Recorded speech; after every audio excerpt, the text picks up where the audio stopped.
Okay, so a really warm welcome. My name is Mel White, and welcome to joining us for the Teenage Brain webinar.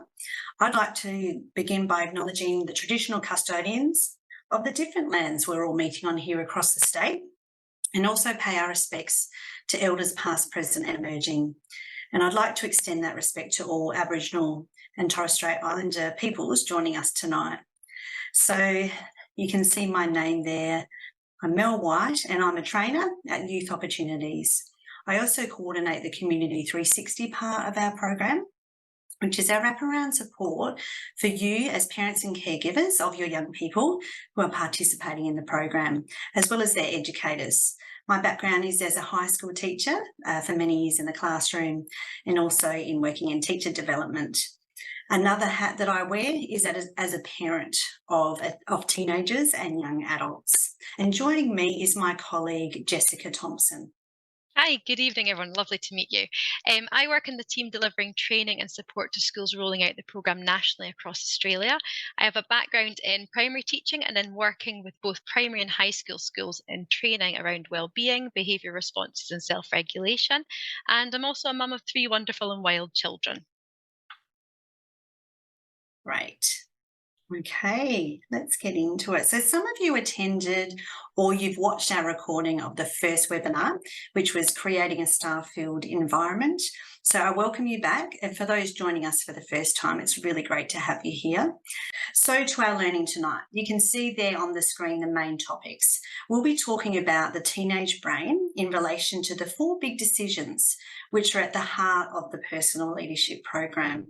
We'll also discuss the structure of the brain and the neurotransmitters, explaining how these impact our teenagers and their behaviour. Then we'll focus on the social brain from the perspective of a teenager, and we'll finish up with some take-home strategies based on all of this learning, with the intention of supporting you to understand your teenager that bit more and consider how you can strengthen your relationship with them through these new understandings. We'll provide a copy of the slides and a link to the recording over the next week. So to start off with, we're going to get you to use that Slido platform that I mentioned. You can see there's a QR code on your screen right now and a question for you. Let's get the ball rolling with how you feel about your teenager and in regard to the things that really baffle you about the things they do, the way they behave, or things that frustrate you. So these are anonymous responses, of course. So please feel free to jump on Slido now and share your thoughts, and they'll come up as a Wordle as you respond in Slido.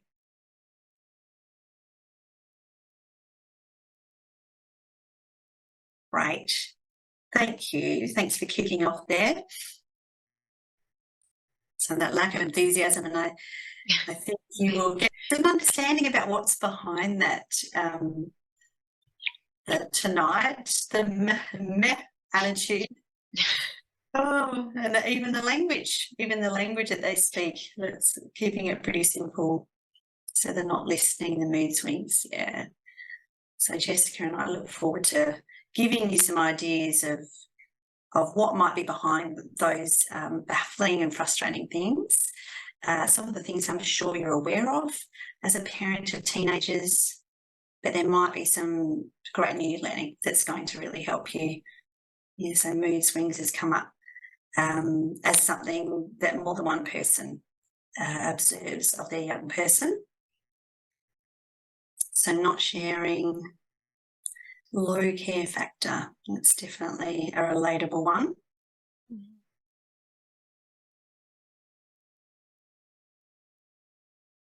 They might get bored, yeah. Absolutely, unmotivated potentially, seem to be lack of initiative relates to that as well. So thank you so much for sharing those thoughts in Slido. That sort of helps us be a bit on the same page, so that knowing that you're not alone. And thank you those of you who are typing in the chat. If Slido isn't working as well, it's great still to have your comments. Great, thank you. and reminding them to do things a million times. Goodness, I can relate to that one. Oh, and social media has all the knowledge. Yeah, sometimes a bit secretive. I wonder when you're writing these responses, you're thinking back to when you were a teenager as well. I can't help but do that myself. It's like, was I like this as a teenager? And of course, society has very much evolved since we were teenagers. Fantastic. That was great. Thank you so much for interacting on that question. So I'm hoping just in itself that you're not feeling alone, that some of these frustrations are really quite common amongst us as parents of teenagers. So let's really get into the learning to try to unpack some of that baffling and frustrating behaviour. All right. So as shared in our last webinar, the Personal Leadership Program includes a focus on 4 big decisions, and this is how we categorise all of those program tools. As we explore the teenage brain tonight, it's worth a reminder that the design of the program focuses on using these 4 big decisions to develop new positive habits and, in fact, new neural pathways in the brain for our teenagers. So to these big decisions.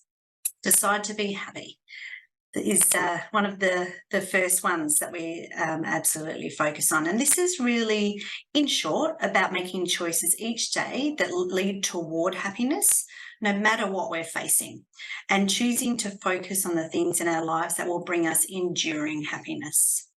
Decide to goal plan is about putting plans in place and having a clear guide and steps to reach those goals.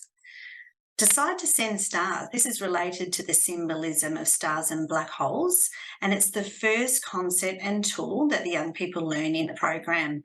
It's threaded throughout the whole program. Star communication, if you can remember from the last webinar, for those that joined us, it's all about positive communication, whether it be what we say, how we say it, our body language, or the positive things that we do for others. The opposite of stars is deciding to send black holes, so negative communication. With either type, we generally find that the way we communicate is reciprocated by who we're communicating with. So if we send stars, we're more likely to receive stars back, and the same goes for black holes.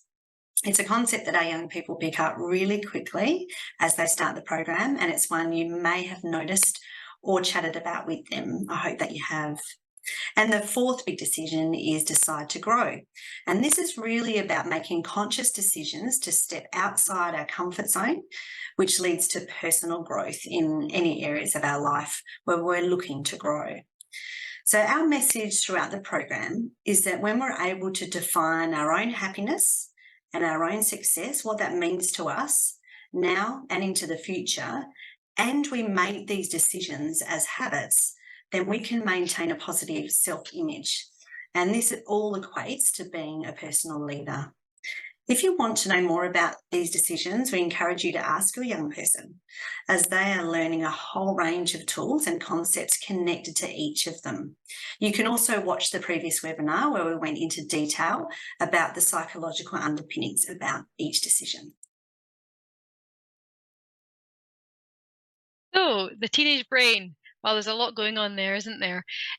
We used to think that the brain was fully developed by the time puberty hit. Commonly, we attribute the emotions of the teenagers to puberty, and that is all driven by emotions. But as it turns out, this isn't so much the case, and it's more about actual brain changes taking place at this time. So, new technologies like MRI scans now tell us the fundamental changes in both structure and function are happening in the teenage years and up until the age of maybe 25 or even 30 for some males. So, it's no wonder that we often see the bewildering behavior you mentioned earlier. You said things like secretive or apathy, almost like the meh attitude, not caring. So, all these kind of things can be explained as well by the development of the brain, which we're going to discuss tonight. So, there are a couple of major changes happening within the adolescent brain that we can talk about today. The first is called synaptic pruning. As children grow from birth, there are so many connections being made constantly to the point where an 8-year-old has more connections than a teacher or a parent. The pathways that are used most and important, they stay, and the unused connections dissolve away. So, this is the reason why our program is aimed at this age group, because it is the golden time for encouraging healthy habits, ensuring that the most important and useful connections remain. So, by learning and adopting these healthy habits through the program at this stage, through personal leadership, sets them up for success both now and later into life, too. The other major change is with three chemicals. Oh, sorry, my screen's gone a wee bit funny there. um, Sorry, I have just lost you for a second. Three chemicals called neurotransmitters. Neurotransmitters help with the information processing in the brain as they travel between synapses to assist with that connection. As a parent, it's helpful to know that some of these changes in behavior that you see may well be due to this brain chemistry.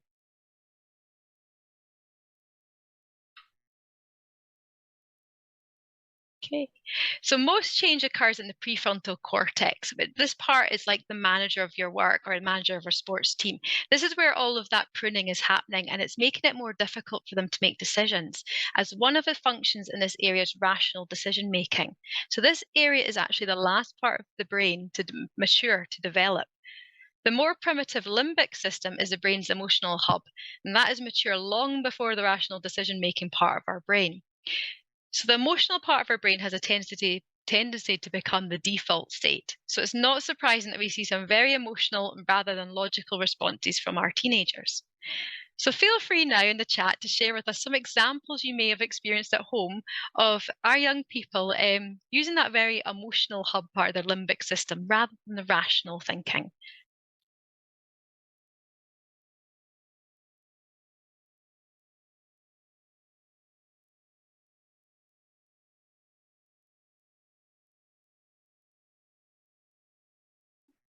Exactly. It's hard to reason with someone and angry and frustrated.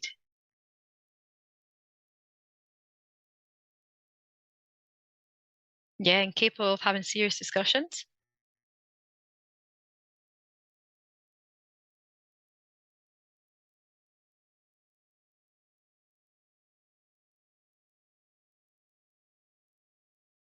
Can't accept responsibility of their role in an argument or interaction disagreement. Yep, spot on. We'll be coming back to that later.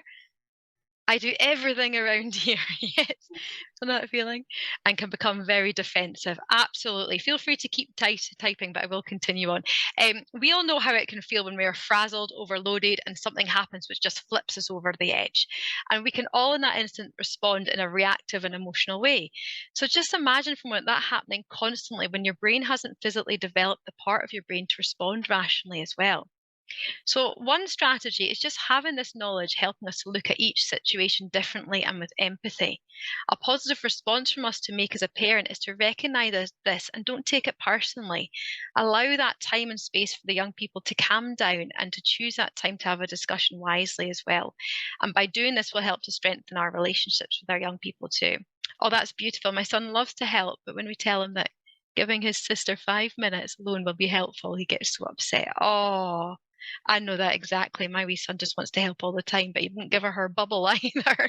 So yeah, and tearing up when asked something. Yeah, a question. Yeah, it's very emotional because we know how that emotion feels too, but it's like ultra at that time. Yeah, thank you so much for sharing in Thank the you. chat. So we mentioned earlier that there were some changes in neurotransmitters, those chemical substances which impact how our brain works. The first of these we're going to talk about is serotonin, and it's a very important transmitter.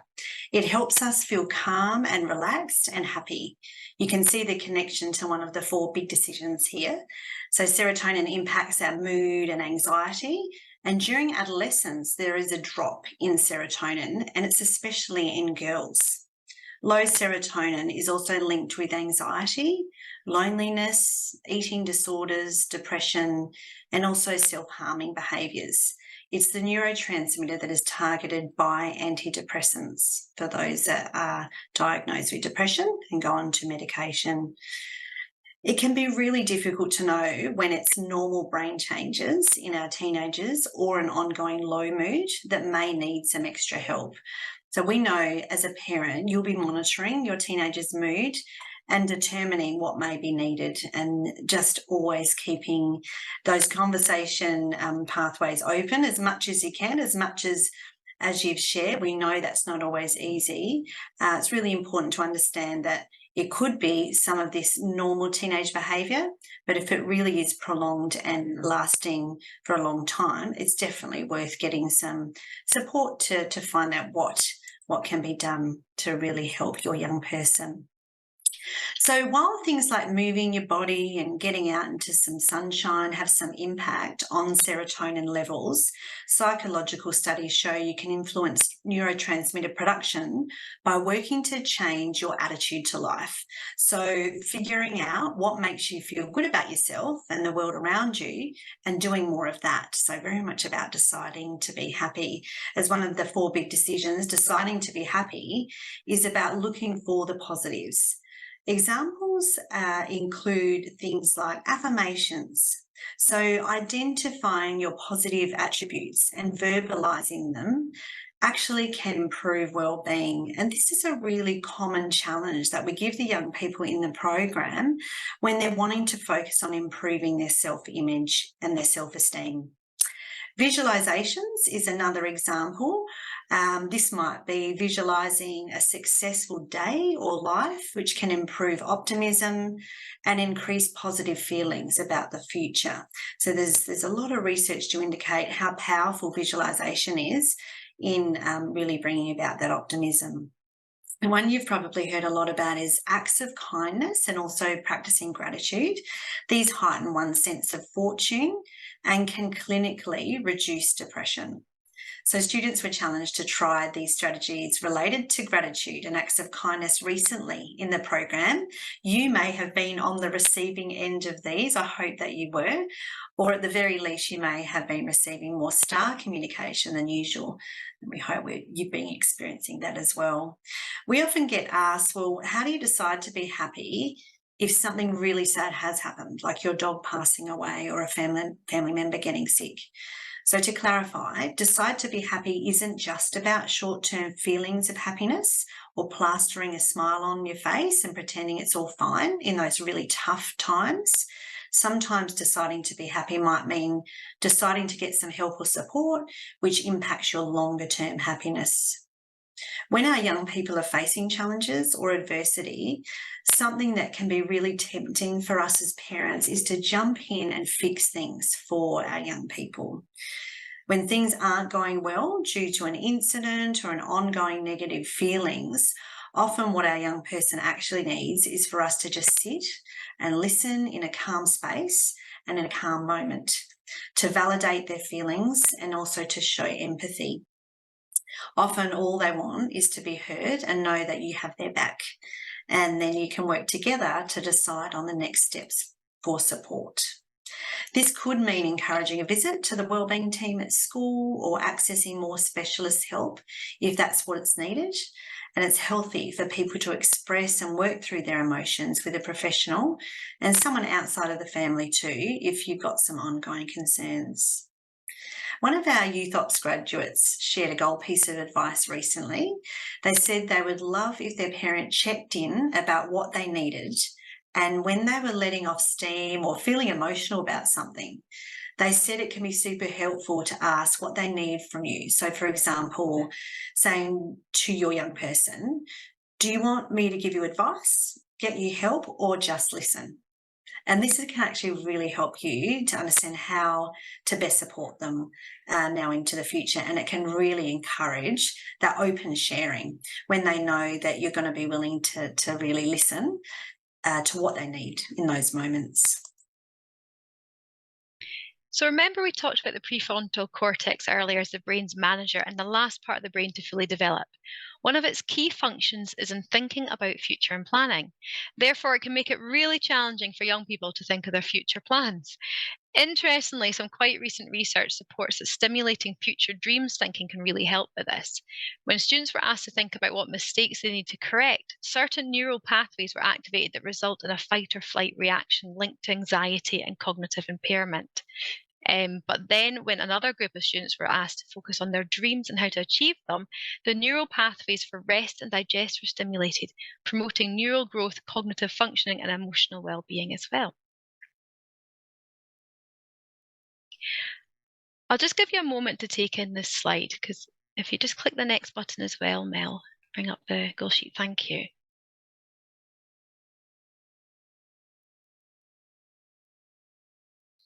So the picture on the right shows a number of the tools we use in the programme, and any support we can offer in helping young people to think about their future and plan how they might get there is worth pursuing.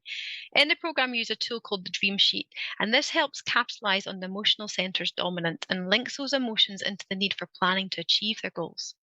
Visualization also supports this, and not only do students love the chance to lie down and rest for a while, they often say they found visualizing what their future could look like inspired them to make actual plans. We also offer a range of practical time management tools that can be linked to reminders to reduce the mental load that is required for planning. So, an example of this is how to effectively use a weekly planner and to prioritize tasks as well, so we're not feeling overloaded. So, a strategy at home to both help our young people and strengthen our relationships is to create opportunities to discuss and listen to their dreams and aspirations. So, really capturing those emotions and channel thinking about what they might need to do to achieve them as well. So the second neurotransmitter is melatonin. Now, melatonin regulates the sleep wake cycle. As the sun goes down, melatonin levels increase and we start to feel sleepy. In adolescence, there is a reduction in melatonin and sleep is pushed back a couple of hours. They're naturally becoming night owls, so going to bed later and not always having the opportunity to sleep in the morning. Now, this probably has an evolutionary advantage to it. As child became stronger, they were able to take on survival roles for the tribe, like hunting and watching for predators. But in today's world, it's a slippery slope, and bedtime can easily get further delayed by so many distractions, such as mobile devices, which weren't obviously a big problem in cave times. There's also so much going on at this time at night as well. And here's the irony: your teenager actually needs more sleep to enable the recovery during such massive brain changes, too. So I'll just give you a moment to read these wee sleep strategies.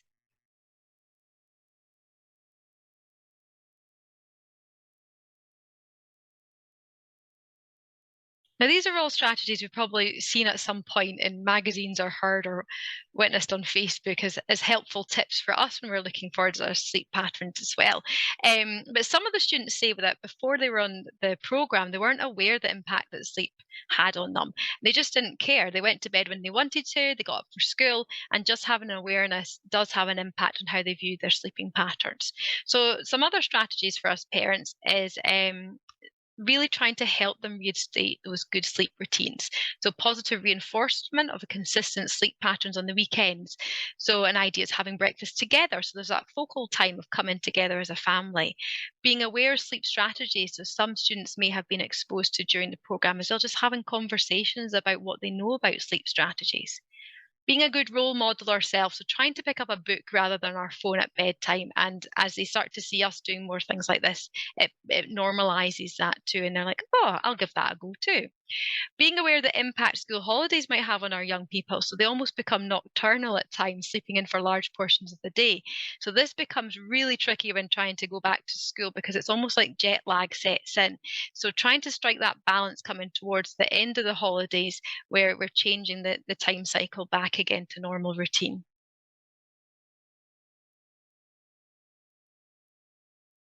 So we're back to the competition between the manager, the front part of our brain, and the emotional hub. And another key function of the prefrontal cortex is inhibiting inappropriate behaviours. So the limbic system, which is the more primitive brain, is more interested in immediate gratification. It's involved in reward processing and it's hypersensitive to the rewards of risk-taking. So this means that young people are going to be seeking thrills, but they actually lack the cognitive brakes to slow down. It's probably why we know we worry as parents as they enter the teenage years. The prefrontal cortex will catch up with the limbic system in the end as the brain develops and it will have a more increasing influence.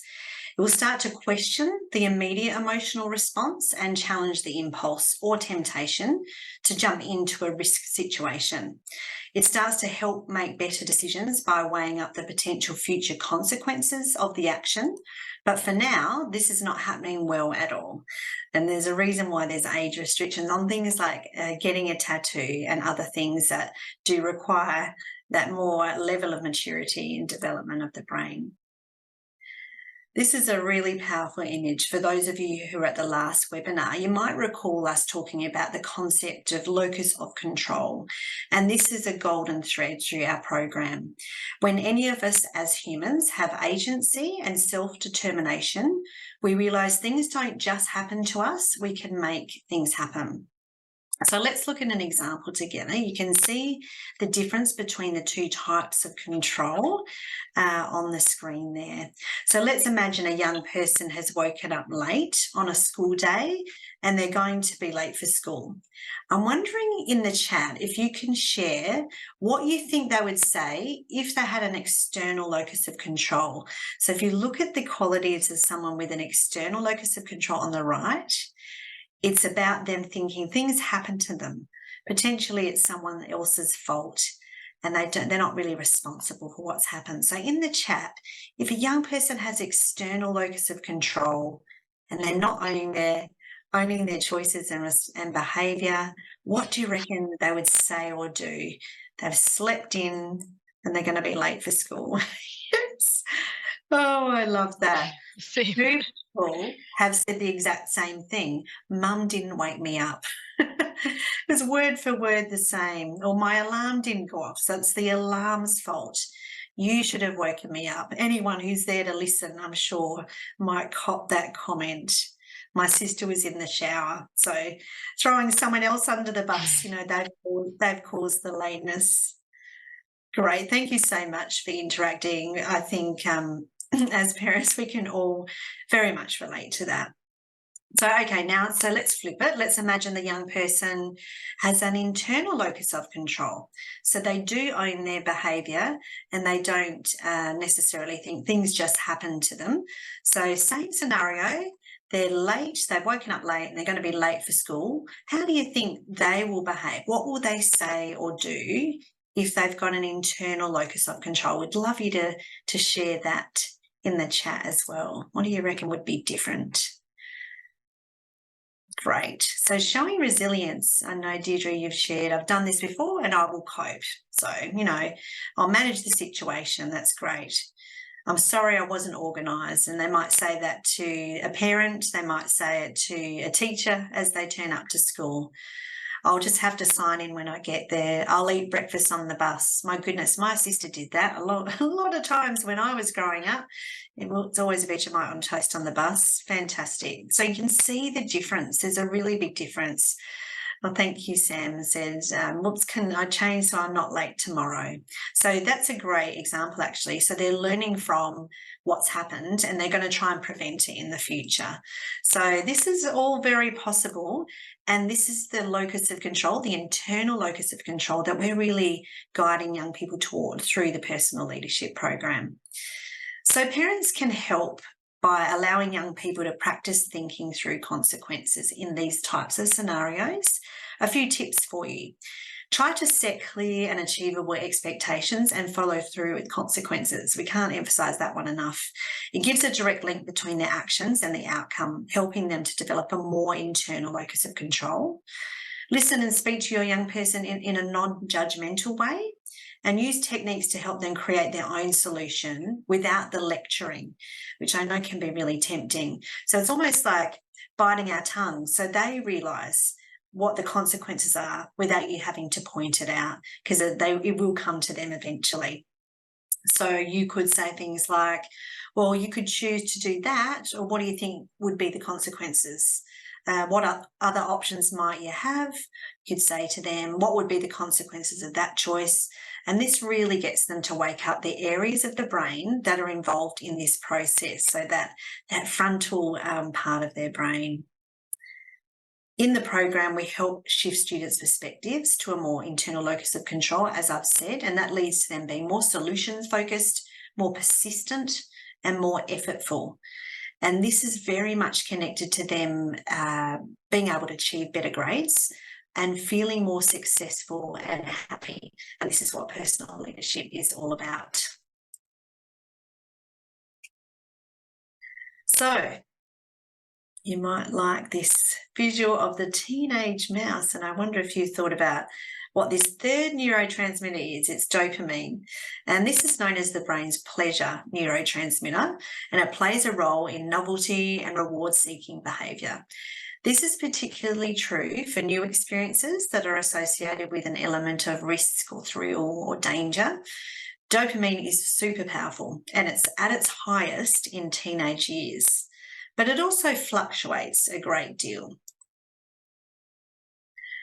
So we all are very familiar with Facebook as one of the very popular social media platforms, or all the other socials have the same sort of concept. But Facebook have actually admitted to saying whenever someone likes or comments on a post or photograph, we give you a little dopamine hit.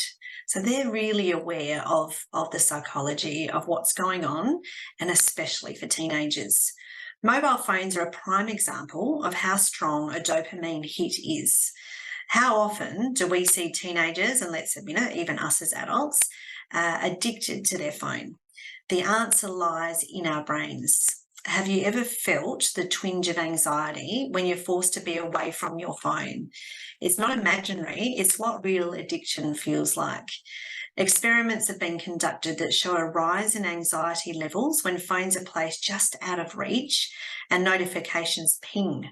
A lot of students say it's way outside their comfort zone to be without their phone, even in safe classroom environments or at home. So I'm sure you will probably all admit and agree with us that it's actually been a really positive initiative for phones in classrooms to now be banned in South Australia. We hope you're seeing the benefits for your young person.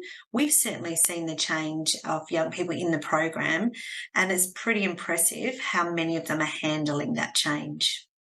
So how do we as parents help reduce the anxiety related to phones or devices? Because we know it exists. So here's some tips to think about.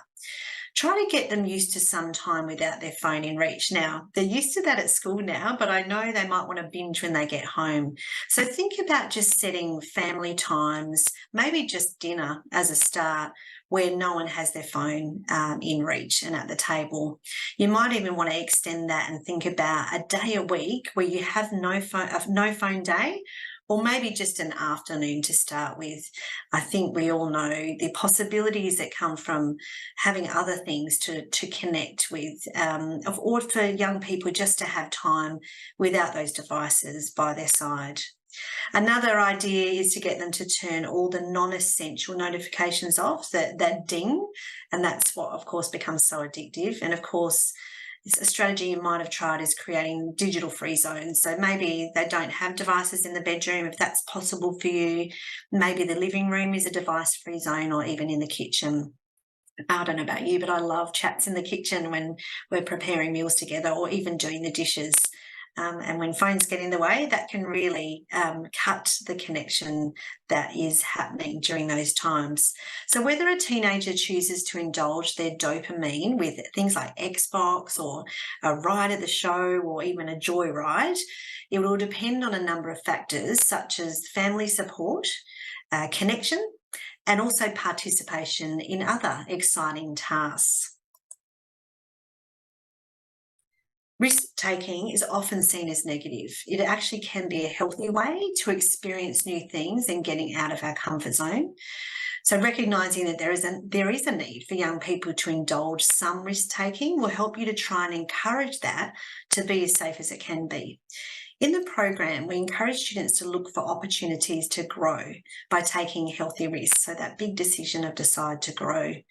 One of the biggest examples of these is related to public speaking. In the program, we challenge young people to grow gradually by volunteering to read things out, increasing how much they contribute to discussions in the activities, and also deciding to grow outside of the program based on the goals that they have for themselves. Getting used to that feeling of uncomfortableness and reaping the benefits becomes a healthy habit and increases self-image, helping them in their decision-making in future. So with consideration of how you can support your young person to grow, let's also get you considering soon what their strengths are. So before we go to that question, we just want you to consider a note about anxiety. Young people will have different outlooks on deciding to grow, and we often see anxious responses to some of the challenges set in the program, whether it's meeting new people or putting up a hand in class or even getting themselves to school. In the program, the topic of anxiety comes up a lot. Anxiety is a diagnosable condition, and we're not qualified to know whether someone has anxiety or not, but we do often talk about feelings of anxiety or having an anxious response. Choosing not to grow and choosing not to partake in small activities that get them out of their comfort zone can increase feelings of anxiety longer term. So avoidance keeps those feelings of anxiety going because we never learn we can handle it if we stay away from it. Graded exposure is recommended. Small steps to improve their confidence. Start with something not too overwhelming and build up in small steps to a larger goal. For many young people, taking on challenges during the program helps them significantly to work through their feelings of anxiety. And these can be, and I'm sure you're familiar with, just everyday things. Young people having anxiety over ordering something from a menu or saying hello to someone in a store or having the confidence to interact with certain people in other areas in their world, potentially at school. So really, really encouraging that moving outside their comfort zone is a very powerful thing. All right, here's a question for you. So we've talked about what frustrates us and baffles us, but let's really remind ourselves of what our young person's strengths are, because we know as their parents that you are in the best position to know.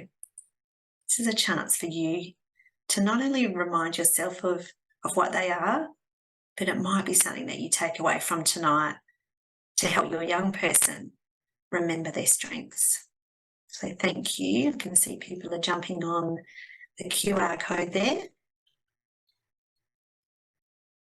This can be very, very moving, no doubt. I know you can answer more than one, so feel free to list them off. And thank you. I can see some people probably going to be responding in the chat if you're not able to get onto Slido. Awesome.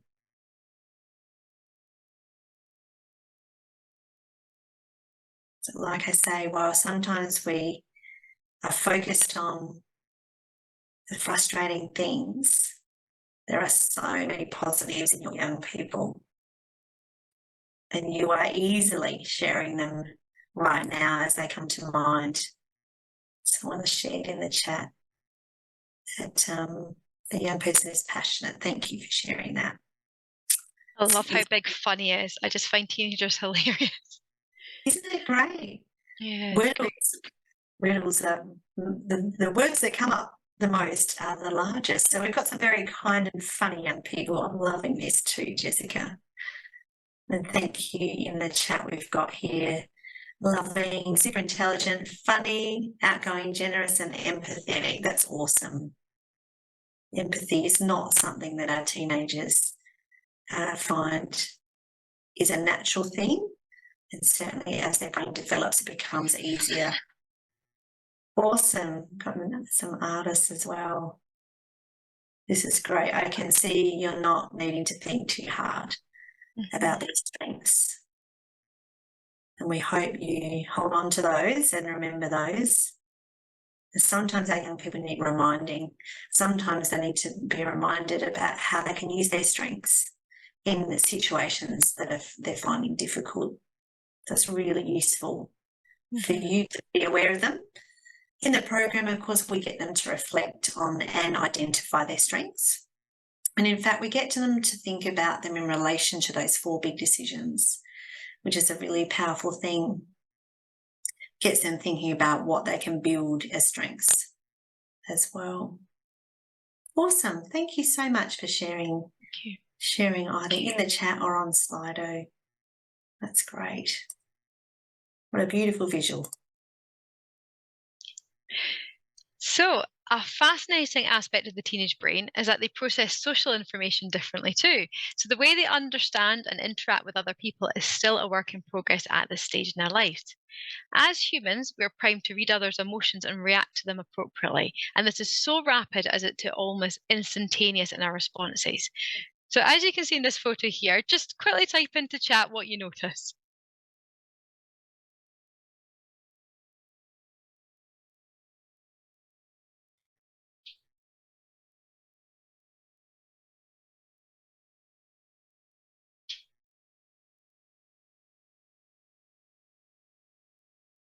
Exactly.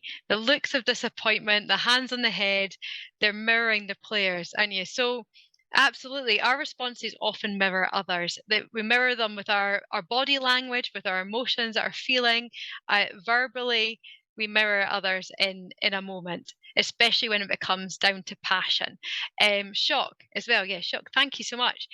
So as you see, we're mirroring others, and with teenagers, the ability to take into account someone else's perspective is still developing. And this has been demonstrated in a series of experiments. So, young people have proven to be less empathetic at this point. Now, we know many teenagers, and you mentioned in the comments there beautifully about the empathy of some of your young people too. So, we do know that a lot of young people do show beautiful empathy, and we're not disregarding that at all. But it is something that many of them do find difficult at this time because of the way the brain is developing. So it's not actually their choice or their fault if they're showing selfishness or not understanding your point of view. So we can see on this next slide an example of one of these experiments. When asked to move objects from the experimenter's view, adolescents perform much worse than adults and even younger children in this task. They were perfectly competent to move the objects from their own point of view, but made many mistakes when trying to take the perspective of the other person. Adolescents are more likely to misinterpret facial expressions and process information emotionally. They react from the limbic system and not the prefrontal cortex, which is why we see a reaction or overreaction quite quickly at times, and we get very defensive.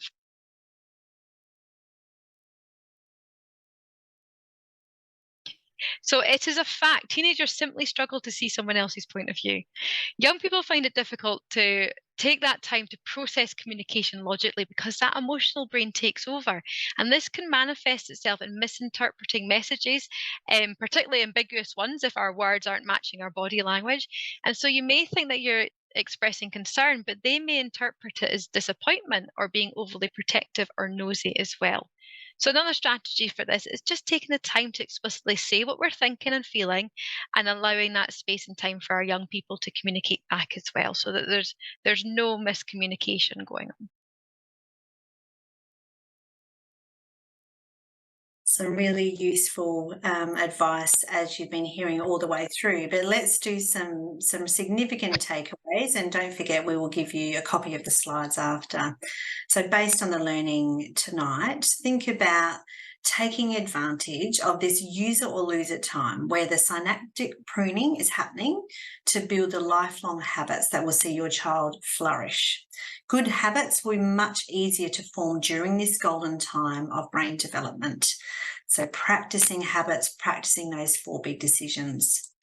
Plan your communication well. Choose times when the emotions are not high and avoid the potential for escalation.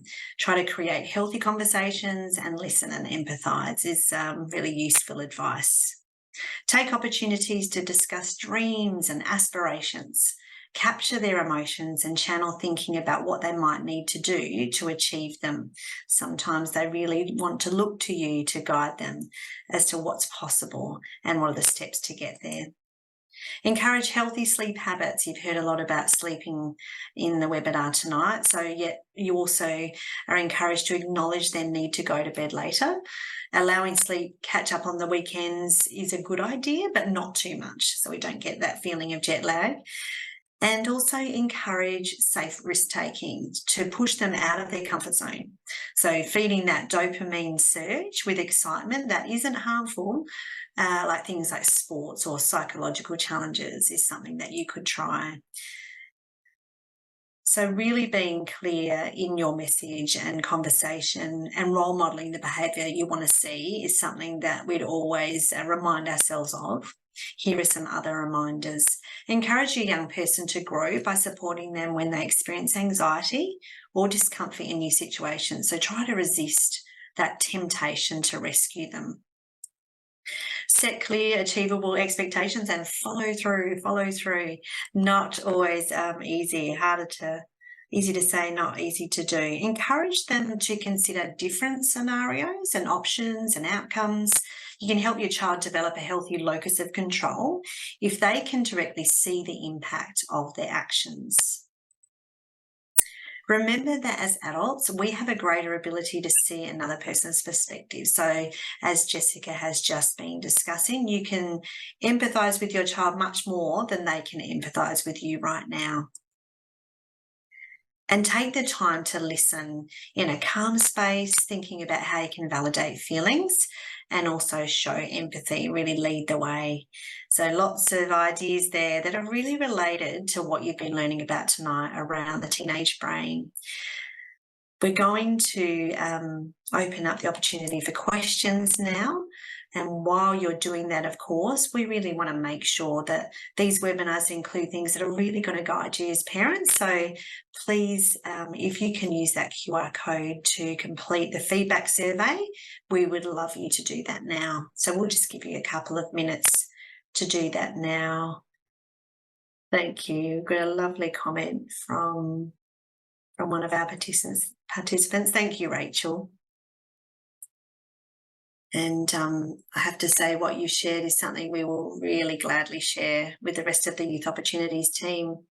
Rachel has said that my son's loving the program and talks about being part of it with everyone he can. I love that. He's teaching everyone about the 4 big decisions, no doubt, and wants to say thank you for the opportunity. Well, thank you, Rachel. And please don't underestimate how important it is that you're clearly supporting your son through the program. Just being a part of this webinar will actually strengthen the impact on him. So you being able to speak that same language and also obviously really encouraging him, it's awesome to hear. Thank you for sharing that. All right, so feel free to pop any questions in the chat. And of course, Jessica and I can stick on if it's a question that you'd rather ask once the webinar is over.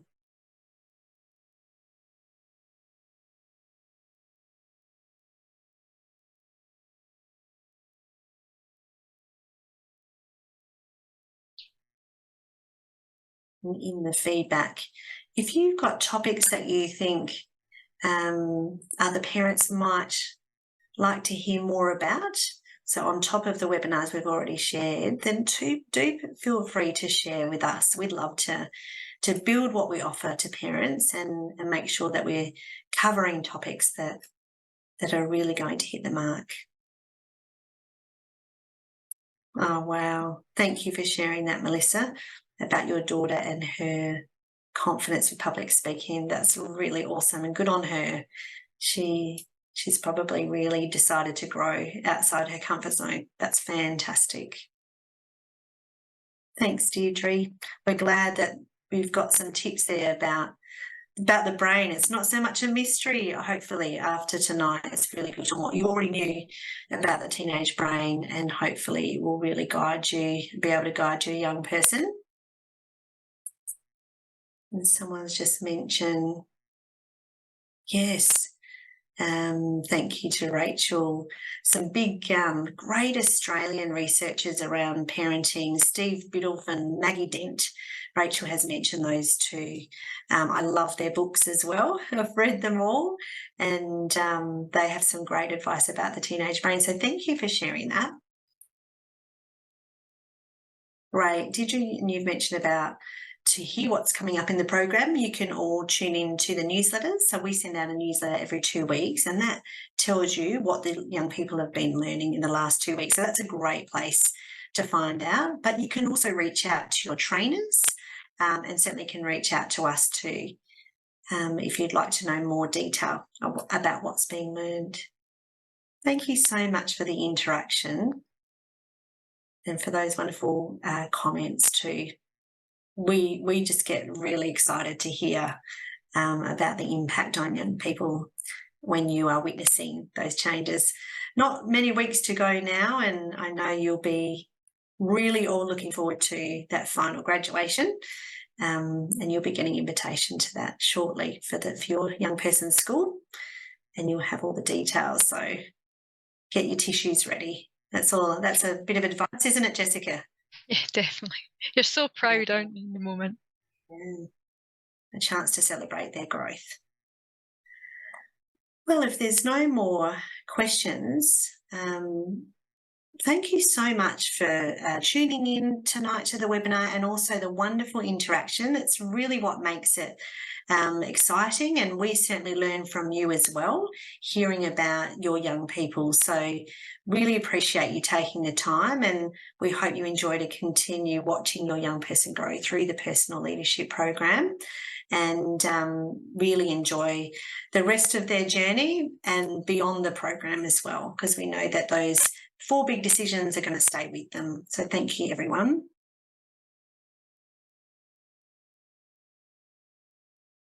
All right. Okay. All right, Jessica, I think we'll leave it there. Yeah, thank you so much, everyone, for taking the time this evening. It was lovely to be here with you. Thanks, everyone.